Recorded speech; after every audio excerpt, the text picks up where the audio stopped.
Improv before? I have. In fact, I've seen, I am assuming it's the same group, but I've seen Amici's group in Houston. Came for us one time. Yeah. You've seen us? Yeah. Yeah. Beautiful. Amici's group. Well, she left. Well, you know, but that's pretty legit, though. You know, that's the most legit description of us in ever. So you know, Amici's improv group. Yeah, it's Amici. You're right. It's Amici and the players. That's yeah. Before we were Can't Tell Us Nothing, we were Amici's improv group. Yeah. And we rode in the back of a van, and he had a whip, and like there were no seats in the back, and he would just drive. And sometimes you get a bump. Like if we didn't perform well, he'd go down bumpy roads, and we suffered. Oh man. with some appeals to the labor board and other people who OSHA. Yeah. OSHA. Yeah, we got it. You know, we were able to come up and be regular humans just like him. Bunch of lawsuits. Yeah, no hard feelings about all that, right, Amici? No, it's fine. Yeah. We got past it. He sounds bitter.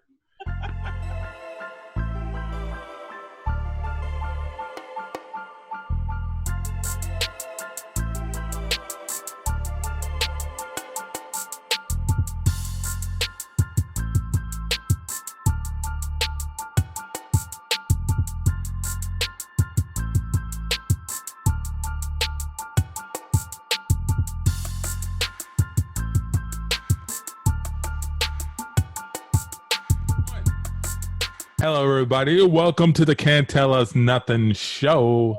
Ow! Ow! Can't Tell Us Nothing is a Houston-based improv group. It's a foursome. It's a force to be reckoned with, and it contains John. Hey. Amici. Hey. Tandy. And myself, Antoine. And what is the show? What is the Can't Tell Us Nothing show? What we do is we take opinions, topics, discussions, turn it into improv scenes on the spot, jump back into the discussion. Sometimes we're joined by a special guest. Today is one of those days, and to introduce our special guest, Amici, take it away. Yes, today's special guest is an old friend of mine. Who just recently released her debut novel. Her name is Jeni Macfarland. Everybody. Yeah, so my novel's title is The House of Deep Water, and it is out everywhere now. I'm listening to the audiobook at the moment, and it's good. They did a good job with it. I'm so relieved. Who narrated the book? So it's got... The book has a lot of point of view characters, and so it's got like many different narrators, but I want to say the main one, don't quote me on this, I want to say her name is Allison Johnson. I'm terrible with names and I have completely blanked, but yeah, she's doing a great job. I hope I have her name right. I listen to a good amount of audiobooks. I've been curious, like what is the process? Are you involved with the process of recording this audiobook? No, I kind of wanted to be. Like I was hoping that I would be, but no, I'm not famous enough for that. But they sent me a list of names, and I said, "Can I have a black person, please?" And then they got me a black person for the narrator because they tried to. Yeah, I didn't think about it. It's cool. So I'm assuming on that list they didn't have like the race next to their name at all. You're just like, I'm not going to check this list out. I just want a black person. Yeah, no, I checked everybody out. I checked their accolades, and I checked for people who had like pieces up on YouTube just to see if I liked them. I did. Okay. Nice. What do people put up on YouTube? Do they just put themselves reading things? It's sometimes, but it's usually interviews. Sometimes it's excerpts. So yeah, sometimes they're reading. Sometimes they're so good they're reading the phone book to you. No, I'm just kidding. Oh. They're reading highlight tape. This J is for phenomenal. Can you tell us a little bit about what the book was, or what's it about? Yeah, so it's about a woman who's about to turn 40, and she moves back to Michigan, where she's from, and she grew up as one of the few people of color in this really small farm village, and she moves back there she moves in with her dad, and she brings her 2 kids. She gets there and she finds that he has a live-in girlfriend who is a girl that she babysat in high school. Right. This is right as their neighbor has been arrested for just horrific crimes, and she was one of the victims growing up. Oh. Is this all fictional? Is it based on a story, like a story a jumping off point? What's up? Yeah, so I grew up as one of the few people of color in a really small Midwestern farm village. And I was also a sexual assault survivor as a young child. Okay. So Okay. little spoiler alert, that's the crime, but that's not like a big reveal.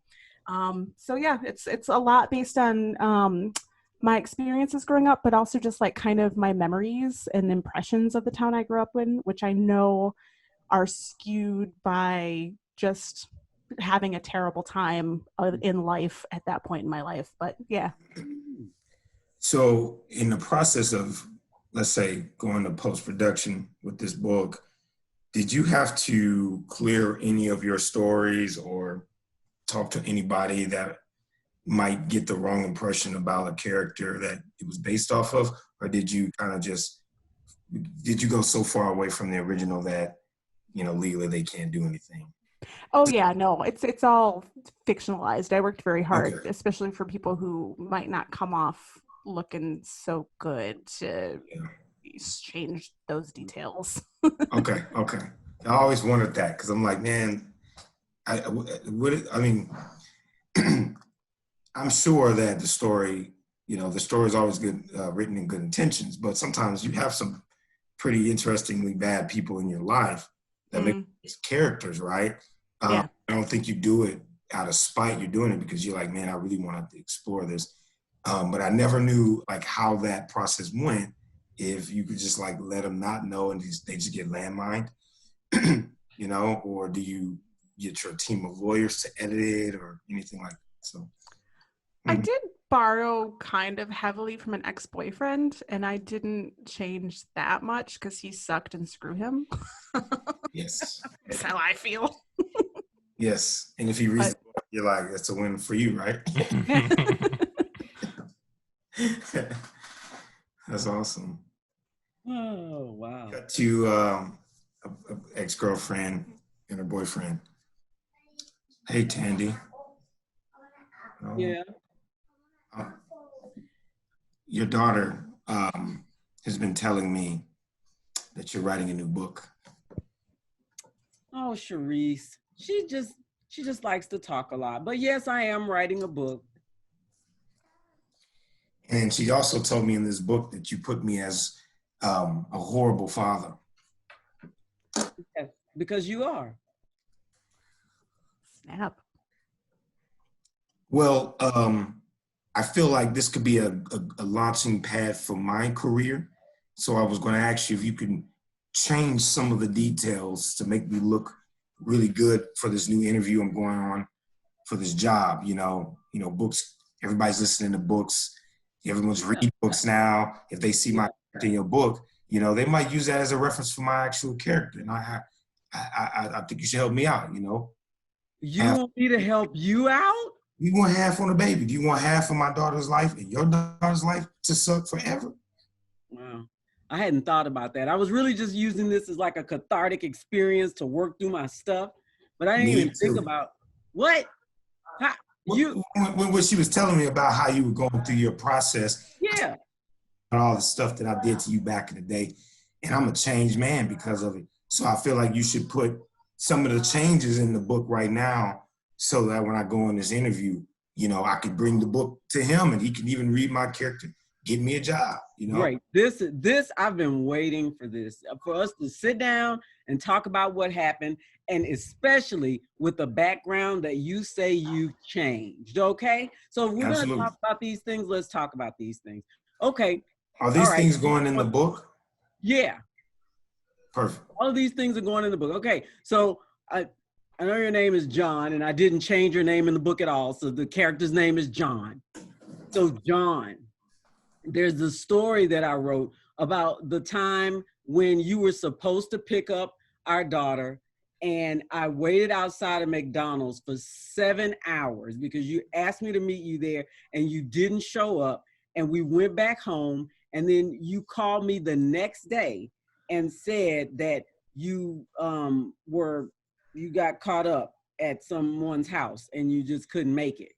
And yeah, so I think you should leave that story in there because, you know, the guy who's going to be interviewing me, I could use that as an example of when even how committed I am to a task that I won't even leave to go pick up my kid if this job meant that much. You know, I had to get this deadline finished, you know. Only thing I ask is, can you trim it down from 6 hours to like 3 hours, you know? It's not believable if it's 6 hours. Well, what about the part in there where when I found out that you were at your friend's house because y'all were fighting roosters in the backyard, and that's why it took you so long to come and pick? Well, you know, at the time, me and my friend decided to fight roosters because there was a low supply of rooster fights in the area. You know, it was a small farm town, and it wasn't too many of us that knew how to fight roosters. So we generated this really cool plan and ended up making like $500 that night. Right, and then the part also about when you called me the next day to tell me why you didn't pick her up, you asked me to borrow $1,000. I told you that was the last $1,000 I had. You said you'd give it right back to me because you made a lot of money fighting roosters, and I still haven't been paid until this day. That's in the book. Yeah, well, I can't say anything about that. we cut to John after the interview. Wait, okay. So you're telling me you want me to go tell my boss that this interview went well, but it didn't. This was a bad interview. It wasn't a bad interview. You misinterpreted the stories that I told you, and it might take a little bit more time for them to sink in. So all I'm doing is telling you, go ahead and tell you. You see, it's funny you mentioned stories because I got your wife's book here, and I read it before the interview. It's some pretty egregious stuff in this book. Well, you know, you got to have a guy on the team that keeps everybody on their feet, give them something to talk about. You know, work is pretty boring. You don't want a bunch of squares coming to the office. I suppose that's true, but also before the interview started, you asked me to loan you $1,000, and we just met. You said you needed it for another interview. Well, hear me out. You know, you definitely have a job. You've probably been doing this for a few years, so I know you got it. And I'm just looking at it as a small investment in your new employee. You know, I'm going to flip that $1,000 at my next interview. I'm going to ask that guy for $2,000. How did that get me my look? I know that you think that you can kind of reason your way out of this sort of stuff, but I gotta go tell the truth. I've got it all right here in the interview review document that I'm writing. All right, I have all the facts here. You don't know what truth is, sir. You don't know what truth is. You know, for a quarter of my life, I believed in Santa Claus, and I'm sure you did too. A quarter of your life? How old are you? I'm 32, sir. 32 years old. You do the math, all right? This is a recruiting position. No, that's fair. That's fair. All I'm saying to you is that if the Tooth Fairy, Santa Claus, all those little things that my daughter keep bugging me about at night don't exist, then how do you know what the truth is? So, get my drift? We cut to his next interview. Okay, so this interview is not going very well so far. I don't believe that. It's not. I mean, you haven't really answered any of my questions. I've also read. You have? Okay. Yeah. But I've also read your ex-wife's novel, which was wonderful. I read the novel the last guy who interviewed you. You published it online just a few minutes ago, and I was able to skim through it before you walked in. Some pretty damning stuff in there about you.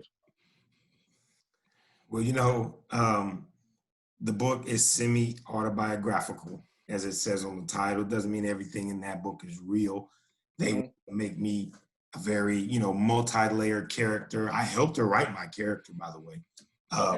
And I wanted to demonstrate my tenacity to just accomplishing stuff, you know?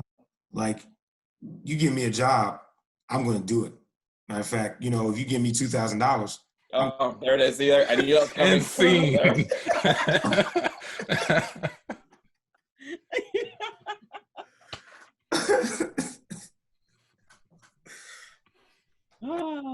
In my town named Wolfie, and he ran like the boys, a lot of the boys, black boys and girls, sports teams that were private for the black kids in our town. But he was like one of those like super fast talking hustlers. You knew if he was a part of the project, somebody was getting ripped off in the process. And every time he would get caught up, the person would be asking him like, "Where's my money, Wolfie?" He'd be like, "Man, I didn't pay you. How much money did I give you last time?" And they'd be like, "You gave me half my money." Exactly. And then he would just leave, and then he never answered the question for it. Yeah, that's how I felt. That's how you felt. Wow. But so you say you grew up in the small town. How much of that had an influence on your writing? I think a lot. I didn't, there wasn't a lot to do in a small town, so I wrote when I was a kid, and I spent a lot of time by myself in my room, painting and writing, and and I think I keep gravitating towards these stories of small towns just because it's a world that I know best. Yeah. Do you have any? Go ahead. Was it a lifelong dream to write a book, or is it something that just kind of happened? It wasn't a lifelong dream. It was just something that I always did, mostly for my own brain. And then I don't know, like when I started this novel, there were a lot of things in it that I wasn't ready to talk about right away. And so I had to tell myself, like, I'm never going to publish this. I'm just writing this for me. I started in grad school. I'm just writing this for, this class or, so it wasn't really a lifelong dream. Okay. I was going to ask, I was born and raised in Houston, which is kind of a big city. And I've never really been drawn towards a small town. They actually kind of freak me out a little bit. I was wondering, if I read this book, would I change my views about small towns, or would it kind of affirm some of my suspicions? I I don't know what your suspicions are, but I think it very well may confirm them. There are aspects of living in a small town. I live in one again. It's a little bigger than the one I grew up in, and a lot more progressive. But the one I grew up in was just very, I guess, closed-minded and very like conformist, I guess, in a lot of ways. And then, of course, there's like, especially going from Houston, which is touted as the most diverse city in the country, versus where I live now, where I think the African-American population is 0.4%. I know I looked it up before I moved here and I was like, oh, well, I guess we have Amazon now, so I can still buy my hair care products. But when I was growing up, that was hard. In What's a that? small town, it's 0.4% in a small town. It's like a yeah. black dude. There's like 5 of us, and I saw them all at the grocery store one night. I was like, we're people. Wow. Holy crap. Yeah, it's like, you got any black people in town? Oh, you mean Jerry? Yeah, we got Jerry. Yeah. Exactly. He's got a new job though, in a couple months. Damn Amazon. That's crazy. We cut to a town hall meeting. Now everybody settle down, settle down, all right? So glad that you all could come here to the town hall meeting. As you can tell, we've fixed up our living room. So, there are more chairs. Nobody has to stand up this time. You guys can have a seat. Sit on the plastic. Yeah, just sit on the plastic. Next time you come, we'll have it fully broken in. But Okay. I don't want to sit on the bar stool. I want to sit on the couch. whatever. I mean, there's plenty of space. You know, Amici, can you move so it's on the couch? I like to lie down.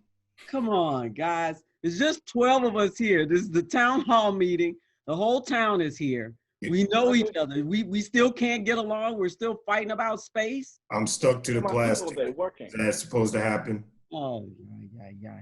Listen, I call this meeting because the federal government is offering money to help diversify small towns in the country. Okay. Like reparations?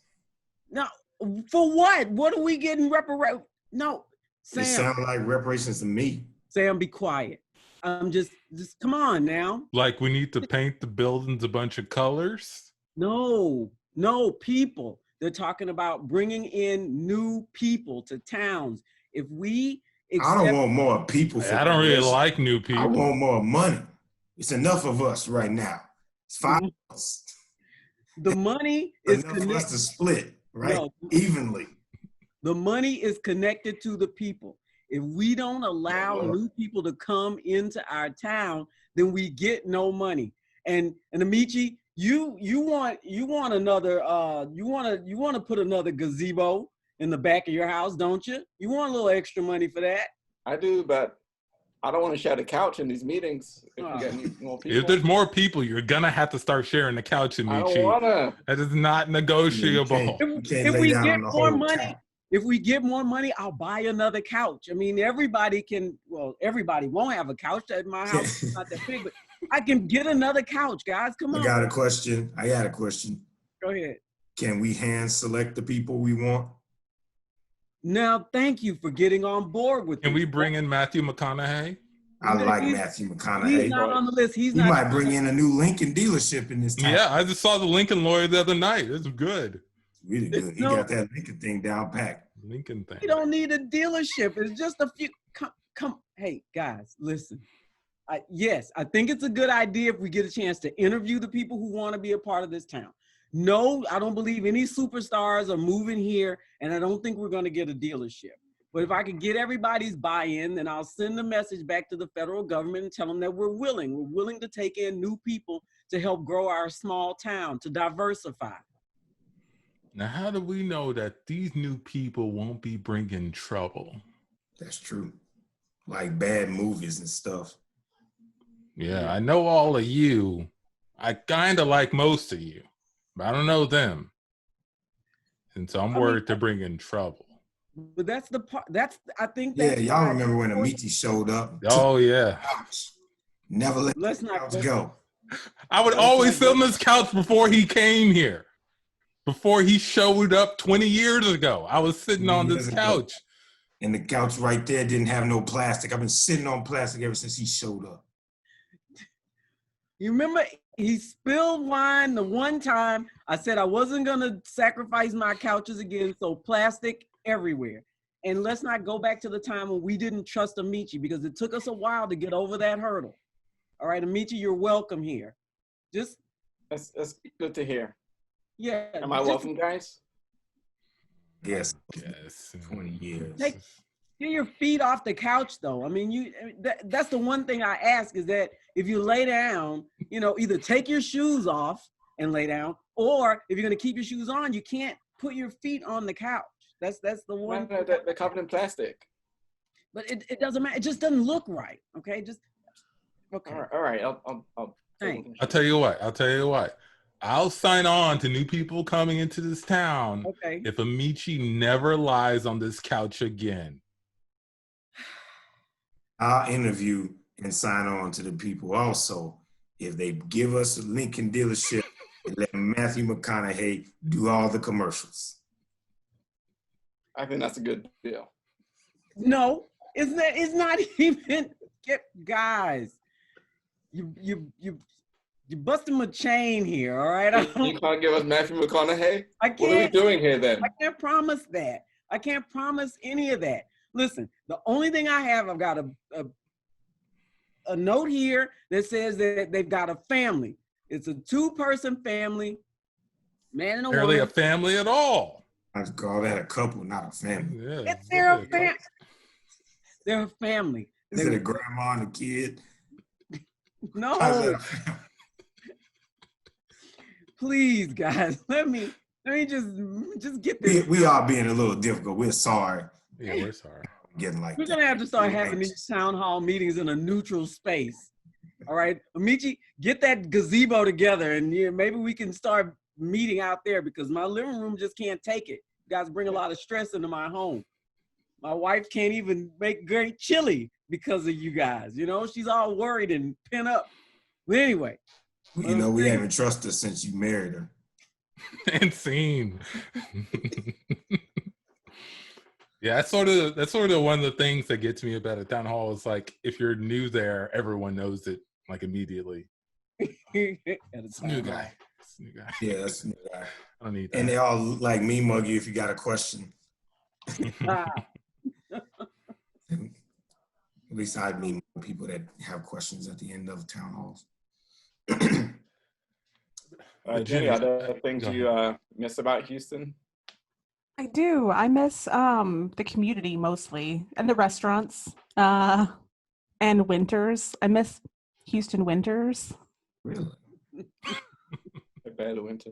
What about the winters? Tell me more. Yeah. Well, so in Michigan, it was, I think in November, it was -7. It got like stupid cold. Like my car wouldn't start. Like it's kind of old, but it's not that old. And it just was like, no, not going today. Oh, it's too cold. It was too cold. And like, that's ridiculous. I don't know. I just miss like seeing green in the winter. Oh man, yeah, it sounds like a real winter. 7 in November. But you bring up a really good point because I do believe cars speak, and I believe that cars are sentient in their own way, especially with other cars. If you ever like if your car is working well and you park it next to a car that's not working, and then all of a sudden like something starts going on with your car, that's happened to me before. So like I believe cars do that. I believe a lot of appliances, things that we rely on heavily, I believe that they have that. So I was totally feeling and getting behind a car that just said nope. Do you think that the car that's not working talks the other car into not working? What is the relationship here? I think the car that's working pulls up next to the car that's not, and he's all happy, and the car that's not working is like, you working too hard. He's like, what? I'm supposed to go. I'm a car. And the car that's not working is like, no, you're not. You can take a break. You don't have to go nowhere. And so the car that's working is like, I have that choice. He's like, yeah, you don't have to do anything you don't want to do. I haven't been working for a week, right? I'm just taking a vacation. I ain't going nowhere, but I'm just not working. And so it empowers the car that's working to say, hey, I can make different choices. Look, you believe what you want to believe, Barry, and all that. I believe cars talk to each other. I don't know. I feel it. I do. Well, I remember that. Where was that flu that was going around that kept setting all the cars on fire? That was like last summer in Houston. Yeah, I'm sorry. Yeah. I just wanted to make that point. We didn't talk about something else, but I just yeah. When the car said nope, I felt that. Felt like We cut to cars on the street. Hey, wake up. What? Damn. Look, you got some blue oil under your stomach, man. And I go today. No, I got another hour and then another hour of sleep, and then I gotta take the old man to work. No, man, you can't take that old man to work, man. You got some blue stuff under your stomach that's coming from your engine or something, man. I don't think the work. Go out there, I might not ever get to see you again. You think I'll leave and never come back? That's last time I saw a car that had that under the car. I never saw it again.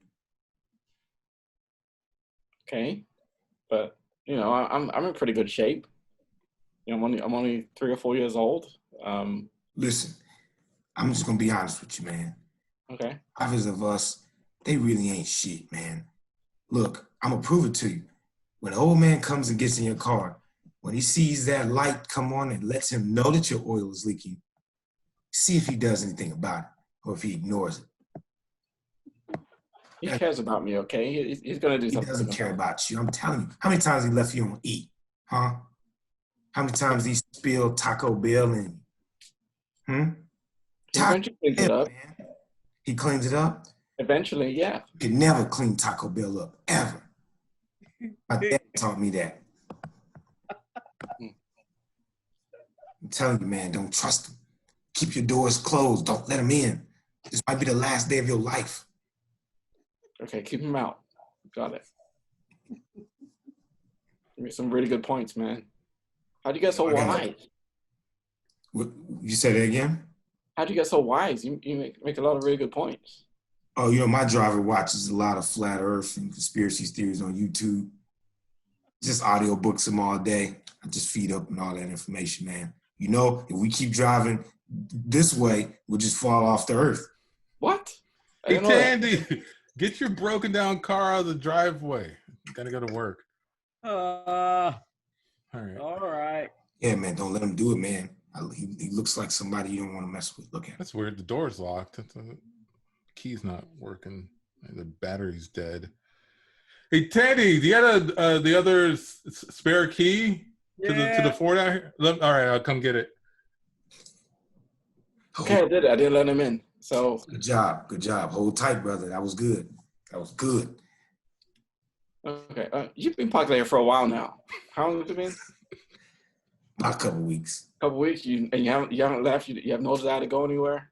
No, you know, my driver, sometimes he just binge watches those videos in his house for weeks at a time. I might see him today. I might see him a couple weeks later. It's all good, man. Because, you know, with cars, my whole purpose is like, you know, point A to point B back to point A. Nah, man, you talking that Henry Ford stuff, man. Look, our job today is to look good on the side of the street.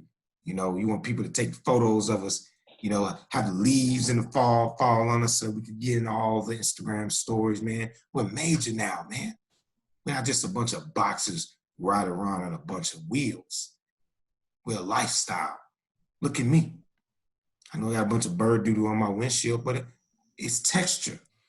Texture. Mm-hmm. All right, I got the spare key. Here you go. I'll try it again. Thanks. Here you can get in there. Hold tight, brother. Hold tight. I don't know where you're going. You keep going somewhere, you're gonna mess around and drive off the face of the earth. That's why I leave mine parked. That is not how the earth is round. How many times do I have to tell you? Are you Don't be serious? saying this in the front yard. Your neighbors can hear us. Are you serious right now? Okay, listen. And you know what? You got YouTube just like I do. All right. I don't want to have to keep educating you. Go ahead and educate yourself, man. Read about it. Listen to it. I got to get to work now. I got a presentation today. I'll do that later if I'm feeling crazy. Hey man, you should fart some of that black smoke on him so he can't go to work. He'll never go to work if you fart on him. I mean, I'm right here, man. If you need me. Okay. You want to help me out? We can do it together. I know. Oh yeah, absolutely, man. I'm glad you asked. I've been waiting. Okay, great. 1, 2, 3.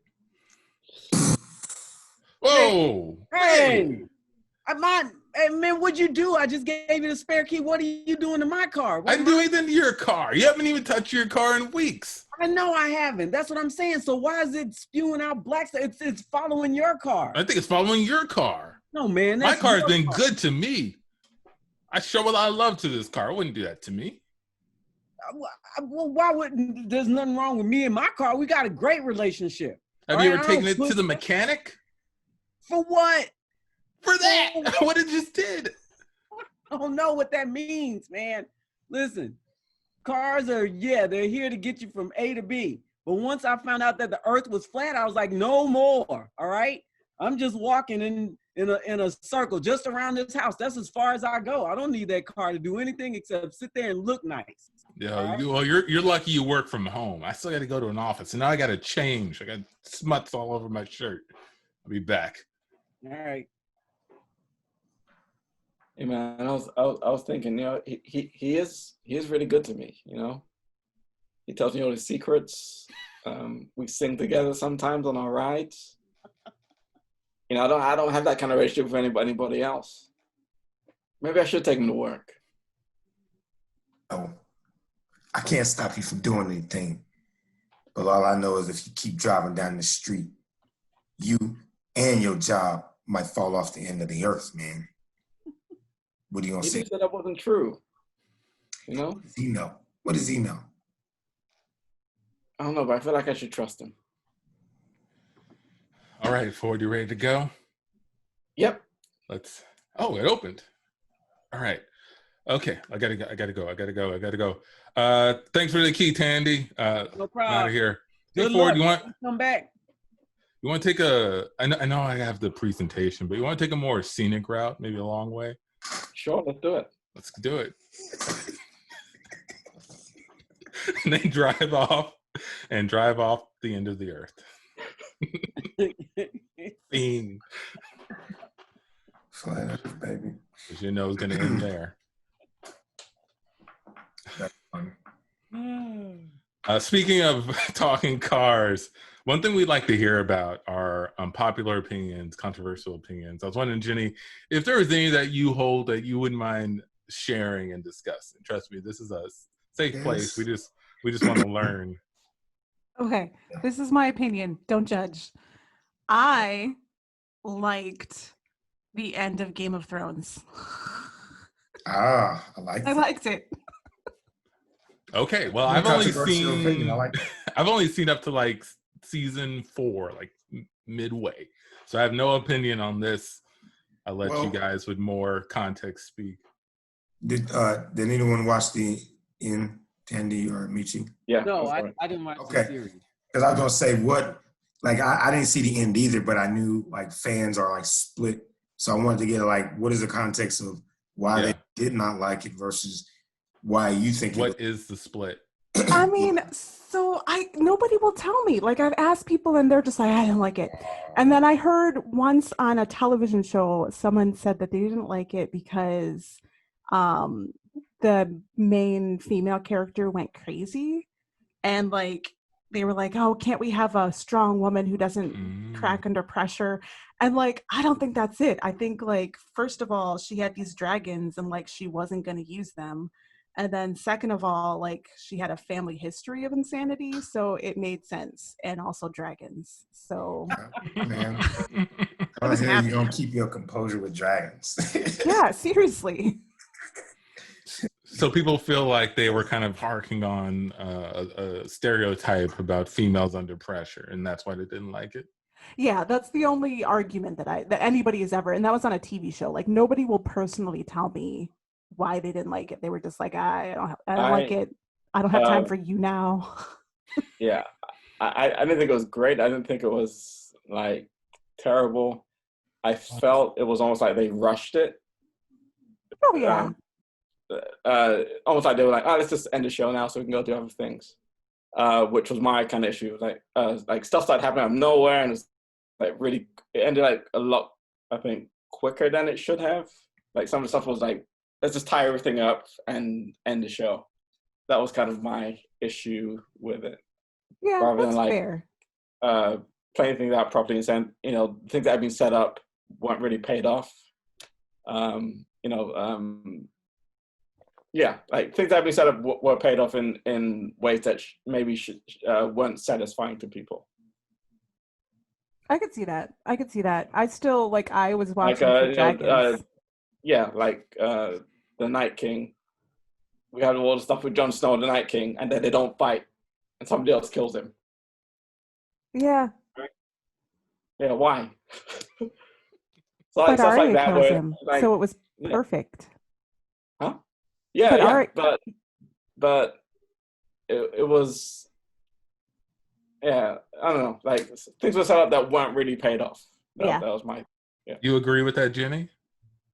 No, I'd buy that. But also, like, I feel like television shows oftentimes are just like they're canceled at the last minute, and then the writers have to scurry and like figure out how to end it. Or I'm thinking of like Battlestar Galactica that I swear to God, like the writers were done the second to last season. They ended it. They were like, sweet, we're done. And then I think the network was like, no, you're not done. You're going to do another season. And they're like, no, we're not. And they're like, yeah, you are. Here's your contract. And then the writers were like, fine, but you'll be sorry. Like, I feel like, Yeah, I those don't know, are I the feel like worst. Game of Thrones ended so much better. I heard a similar thing. If we're going a little bit further, it might have been around the same time, but Twin Peaks. There were 2 seasons. First season I enjoyed. I actually liked it, and the second season was garbage in my opinion. And from what I hear, it's because David Lynch didn't want to do the second season. But first season was so successful, they're like, you got to do it again, Dave. You got to get that money for us. And so he put it out a bunch of crap. And then he put out a terrible movie. Self-sabotage. That's just like, I don't know. To get into a little bit of spoilers, are there any shows that you guys have where like the ending just disappointed you so much? Like it, I know that some people hold some shows just because they enjoyed it so much for so long, and then the ending was very unsatisfying. The Wayans brothers. How did it end? Yeah, how did it end? In the middle of like the 5th season, they just cut it off the air. Oh, it just didn't have an ending. It just didn't have an official ending. They never got an ending. Remember when they made Scary Movie? They made fun of it. They just never ended the show. They just took it off the air. Even though it was like successful. Realistically though, I did not like how they ended. Yeah. I try to keep the journey more important than the ending mindset. So yeah, even if an ending isn't fully satisfied, I try to like, it was a fun journey. It was a fun journey, you know. Yeah, and you know, even with Game of Thrones, if you do all the expected things, is that fun? If you know, especially if it takes like a year or 2 years for people to keep talking about how they think things are going to go and what everyone thinks, I think it's going to complain. So I think people are going to complain no matter what. No matter how Game of Thrones ended, people are going to complain about it because everyone talks about all the different possibilities because there was like a 2-year gap between the second last season and the last season. So, you know, you have all that time. You're going to think of every theory and every possibility and, you know, have all kinds of discussions. So it's hard it's hard to end a show like that, you know, has so much kind of mystique built around it. I agree. I didn't watch it, but my mindset, my impression so far is it probably takes a great deal of skill, time, and like finesse to land a ship like that with all of those characters and all of that conflict. So for them to be able to just have a final show and try to attempt to, you know, satisfy that, to me, without seeing it, I kind of gave credit because you know, like you don't have so many Breaking Bads, you know, like it's like you said, it's not very easy to tie all of those loose ends without ruining maybe integrity of a character or, you know, something you've been building for a while. But like the Boondocks, I was another one. I didn't like how that ended because it never really ended. I heard Seinfeld, a lot of people didn't like how Seinfeld ended. See, I like the ending of Seinfeld. Me too. Yeah. People argue that they should have never ended. That's the argument. They didn't like that they stopped, you know? And that might be the issue too, is like people don't like change. You give them something and then you abruptly stopped. Now they can't get excited for it anymore and they want somebody to blame. Oh, good one, Chappelle Show. Oh yeah, right? Horrible. That hurt. That hurt. I mean, you know, he didn't show up for the next season and they had the whole was it Donald Rawlings and Lost Tapes shows. Yeah, those. And those are still funny too. They are, but it was just so, you know, you never got a chance to say goodbye to the main character. You never got that, oh, you know, he takes his final bow and now you're satisfied or whatever it is. It's like, you know, he just died, like something just happened.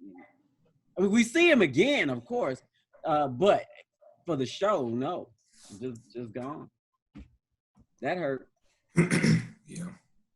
Sopranos was also, I mean, there was just so much throughout the season. So the end was just too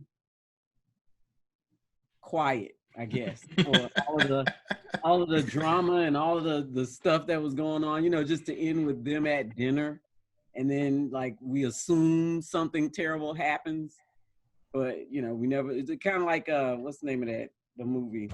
Where the people take the video camera and they're in the woods and Blair Witch. Blair Witch, yeah, like Blair Witch, right? We just assume this thing happens. We never see the bad guy. We never see the boogeyman. Yeah, I mean, you know, we cut to a couple at dinner. So I guess it's fair to assume that we're breaking up. I mean, I got to be honest, I'm kind of disappointed. I thought it'd be bigger than this. I thought there'd be more fireworks, more yelling. I thought it'd at least be a reason. It seems too quiet.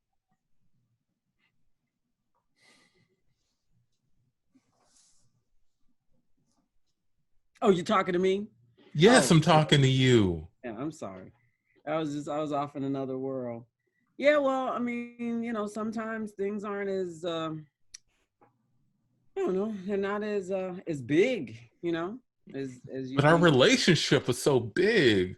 We were Wasn't it? fighting and we were throwing dishes and Yeah. waking up the neighbors and How many times did we go to jail, right? You 3, me 2, so many. Yeah, exactly. but yeah, you would think that the end would be more explosive than the Mm-hmm. actual action, but no. Not a steakhouse dinner. Not Yeah. glasses of wine on the table. Why don't you take that glass of wine and throw it in my face? Just to end it. I kind of don't want to, you know? Yeah, it's kind of expected at this point. Yeah, exactly. I want to do something different. I want to change it up, you know? As a matter of fact, I'm paying for dinner tonight. You're going to pay for dinner? Already taken care of. See, and that was something we would fight about a whole bunch. I don't even feel like doing it tonight. But I know. here's the thing, though. Here's the other thing. Uh-huh. We got a lot of friends and families who's been watching our relationship. You know, they've been with us through the ups and downs. They're going to be expecting something here. What are we going to tell them? I feel like we're going to let them down if we just end it like this. Gosh, you know, you're right. My mother is, you know, she'd be like, I've got congestive heart failure for nothing. I mean, you know, you put me through so much throughout the past 5 years, and now you just tell me it ends. I've been hospitalized so many times because of all the stuff you've gone through. We cut to the hospital, baby. Yes, Mama. They told me I put up a heck of a fight. Oh, I'm so glad you live. Days, and I told them it was worth every minute. Yeah. Olive was with her old bag of shit, and she needed her mama to be here for, because you know. So tell me, what you gonna do to him, baby? I'm gonna get a bottle of wine and I'm gonna break it over the top of his head, Mama. Oh, I'm getting weaker by the minute, baby. Keep talking. And then, Mama, I'm gonna get in the car and I'm gonna back it up and I'm gonna hit him. And then I'm gonna pull forward quickly just to make sure he's not dead. And if he's not dead, then I'm gonna back up again and I'm gonna hit him. Now you do that one more time for mama, okay? Okay. I didn't suffer all this for you to let him off the hook. I won't, Mama. I'm gonna give him the worst I got. All right, I love you, baby. Love you too, Mama. You stay strong. Better not come back to the hospital with no blood on your pants. Okay, I won't. I'll make sure he's the one that's I'm bloody. sorry to interrupt. I'm your mom's doctor. I seen you in here with your boyfriend. I guess soon to be ex-boyfriend. Yeah. What? Yeah. I'm sorry. You're gonna run him over in your car. You haven't set any of that up in your relationship before this moment, so that that's kind of out of nowhere. Oh. Okay. Yeah. Yeah, you want to, set up what you're going to do to him, like, so it's like foreshadowed in some way, so that when it happens, people are like, oh, we should have seen it coming. Yeah, I think you should pour some wine on his pants before you get blood on yours. That could foreshadow the whole thing. Oh, okay. I see what you like. Make the story more, I don't know, kind of believable. Because if you just jump out and do something, it's like, where'd that come from? I got it now. Okay. All right. Yeah. I'll build up to it. Hey, I work the desk. I've taken a lot of your calls when you guys have checked into the hospital because of your disputes. Earlier, a few months ago, you guys had a son, but we hadn't seen him in months. Yeah, what's up with that? Yeah, what happened with the son? Oh, Jeremy. Oh, why? Well, he went. My sister didn't like the volatile situation that he was living in, so she offered. He just gave him a chance to went off to a family member. Really? That's what we're gonna do? Okay. Yeah, All well, right. I mean, I was looking No one's gonna believe that, baby. No one's gonna believe that. Oh, I mean, people just don't put the same effort into a relationship that they used to, Listen, I've been eating so much bacon so that my heart attack can come quicker. It just makes it a more fruitful story. Okay? Okay. I guess you've been doing more. I need to do more. I got to have more explanations, and I've got to put the effort in. Okay. I didn't know. All right. I will put more of an effort in to the relationship, and I'll build up the storyline so that it makes sense and there's some continuity. We come back to dinner. You want to go for another couple of months? I'm already done. I was finished. No, wait. I know you thought so, but I mean, there are a lot of people who are following us, and they want to know that it didn't just end with a steak dinner and a bill paid and we just shake hands and move on. I mean, there's Jeremy, for gosh sake. Oh, Jeremy, I forgot about him. Yeah, see? Oh, we can start there. I just feel like it's forced now, right? We're just listening to what they're saying and doing that. I feel like it needs to be organic, but well, we can come up with some other ideas. We don't have to. Let's storyboard it, okay? And scene. I like the idea. Storyboard a relationship. Yeah, we'll plan it out.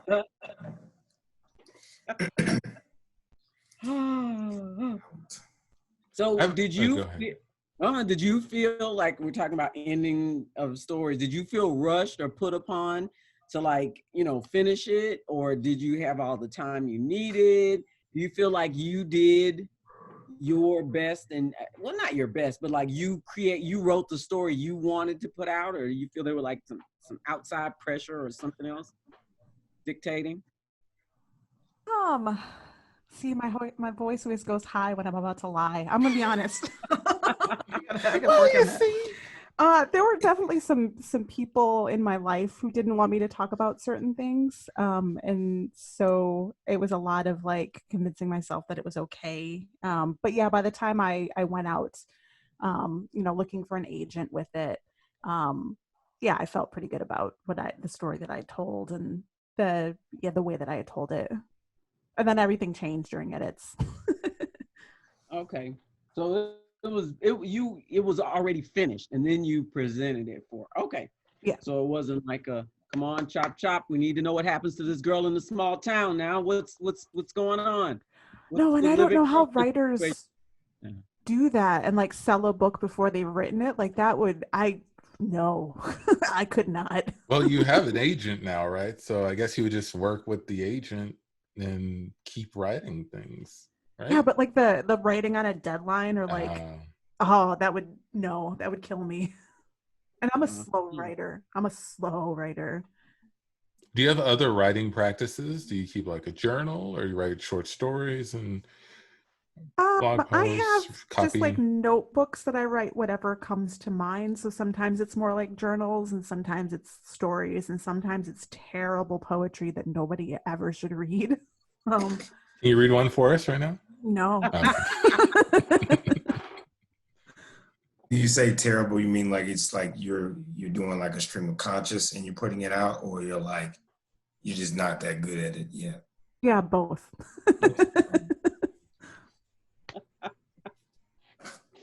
You don't know, you might have some gold under there. I doubt it. I highly doubt it. Like a lot of it's no. Just shut that down. We cut to a couple. Tandy, I know you want to release this book, and I actually don't have a problem with how I'm portrayed in it, but it's not a good book. I don't think anybody should read it just because it's poorly written. Why? Just being honest. Well, I guess I needed that feedback.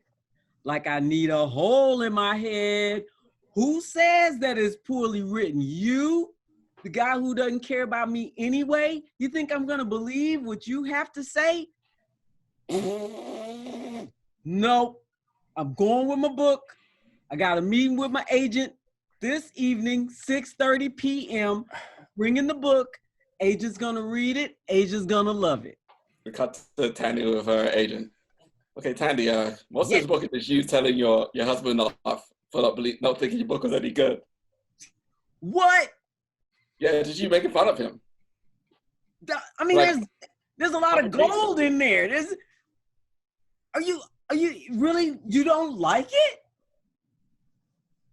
I mean, it's not as good as your first couple of books. That's what I'm saying. Well, my first couple of books was the struggle, the inner turmoil of getting the strength to break away. And now that I'm strong, I'm a strong woman, and all I want to do is just tell him off. So 295 pages of me telling him off should be great work. I love it. Okay, I'm just not sure that the rest of America will, feel as strongly about it as maybe you do. Well, just publish it, okay? He was giving me flack, and now you're a naysayer. I did well with my first book, all right? It went to the top of the small town Picayune bestseller list. Right. So go ahead and put this book out.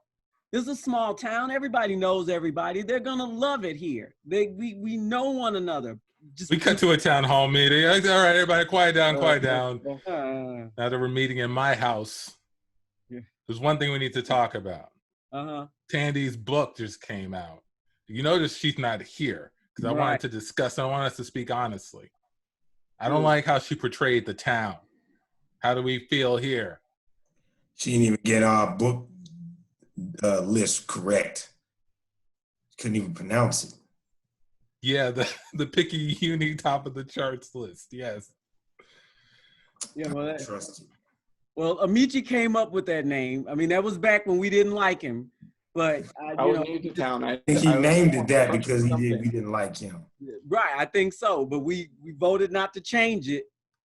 Amici, sit on the couch properly. This is not lie down. This is my house now. You can't be lying down on my. We'll talk about it later. Okay. Look, You see the frustration, Antoine. You see, fine, no good. But I'm glad we're having it here at your house. Go on. We just need to figure out what we're gonna do about this book. All right, we gotta shut it down. Yeah, I'm gonna go to the grocery store and just buy all the copies. She only ran 15. I mean, there are only 15 books. I'm gonna just buy all the copies. I think they'll put it at the top of the charts. Put it at just the send a Picayune message. top list.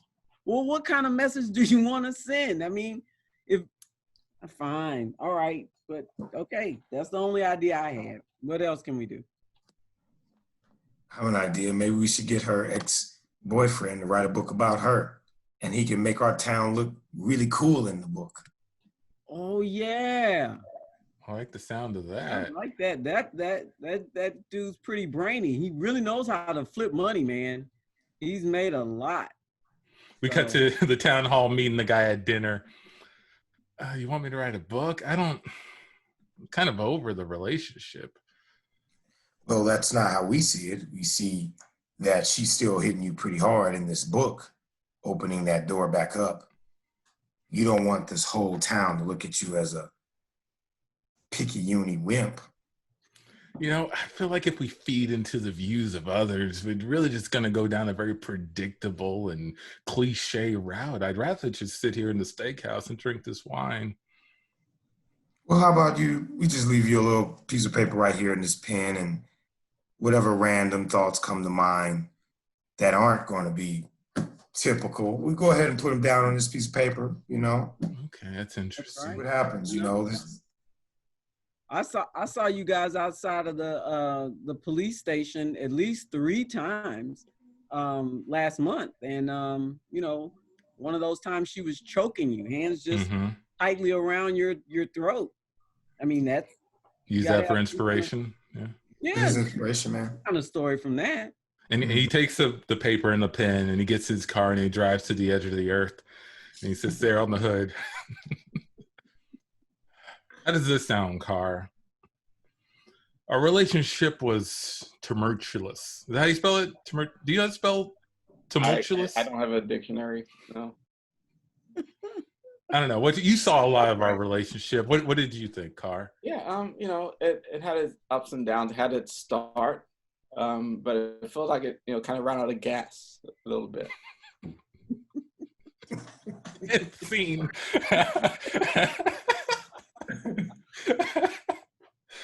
Like the Car. That is the Can't Tell Us Nothing show, everybody. Thank you for listening.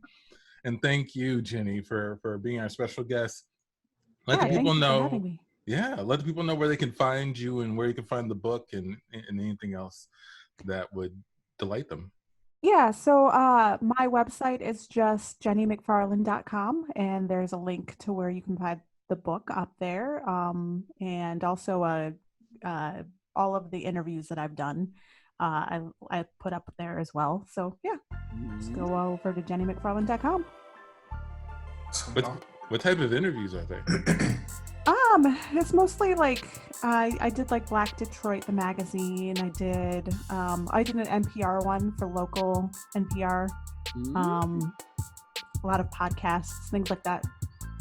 Awesome. Go check that out, people. And what was the name of the book one more time? The House of Deep Water. Fantastic. Go grab the book, go grab the audio book, go grab the ebook. And if you want to check out more of what we do, we Can't Tell Us Nothing. You can find us online at CTUNImprov. That's CTUNImprov. That's Facebook. That's Twitter. That's Instagram. That's YouTube. Go check that out. You'll find this video there. You can find our audio on Mockingbird. You also find it on Spotify and iTunes, wherever you get your podcasts, and on 92KLZ every Wednesday at 7. So check all that. Play us out. And Dandy, anything we learned today?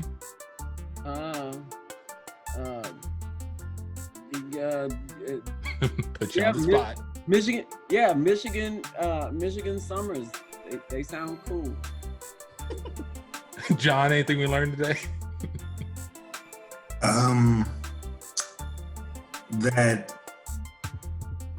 You can't try to please people with the ending. You just gotta try to do the best you can, I guess. Dimitri, what about you? Write down my poetry. And for me, I was right about small towns. All right, everybody, thank you for listening. We are out.